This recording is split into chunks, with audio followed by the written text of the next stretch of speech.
চারিদিকে বরফের আবরণ, সাদা তুষারে ঢেকে আছে রাস্তাঘাট সহ আশেপাশের এলাকা।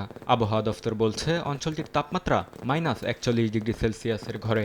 বরফ শীতল অবস্থাতেই রাশিয়ার ইয়াকুতিয়া অঞ্চলে দৌড়ে নেমেছেন একদল রানার। স্থানীয় সময় শনিবার অঞ্চলটির আইমিয়াকন জেলায় সপ্তমবারের মতো অনুষ্ঠিত হয় আইমিয়াকন দ্য পোল অফ কোল্ড নামের শীতকালীন ম্যারাথন। আয়োজকেরা জানান টমটুর গ্রাম থেকে 50 কিলোমিটার এবং 42.2 কিলোমিটার দূরত্বের দুইটি ভাগে দৌড় শুরু হয়। প্রতিযোগিতায় অংশ নেন অন্তত অর্ধশত দৌড়বিদ। ছিলেন রুশ জাতীয় ফুটবল দলের সাবেক অধিনায়ক। নিজের বয়স ভিত্তিক বিভাগে প্রথম হন এই অ্যাথলেট। 50 মিটার দৌড় 4 ঘন্টা 45 মিনিটে শেষ করে জানান, প্রতি বছর এই ম্যারাথনে অংশগ্রহণকারীর সংখ্যা বাড়ছে।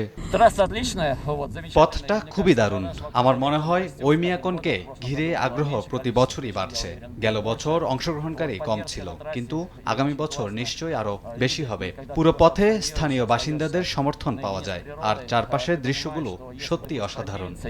তবে 50 মিটার আল্ট্রা ম্যারাথনে সামগ্রিকভাবে জয়ী হন ইয়াকুতিয়ার দৌড়বিদ আলেকজান্ডার মুয়েদু। তিনি ট্র্যাকটি শেষ করেন 3 ঘন্টা 28 মিনিটে। অন্যদিকে পূর্ণ ম্যারাথনে 2 ঘন্টা 58 মিনিটে নতুন রেকর্ড গড়েন স্থানীয় দৌড়বিদ লিওনিদ জিকভ।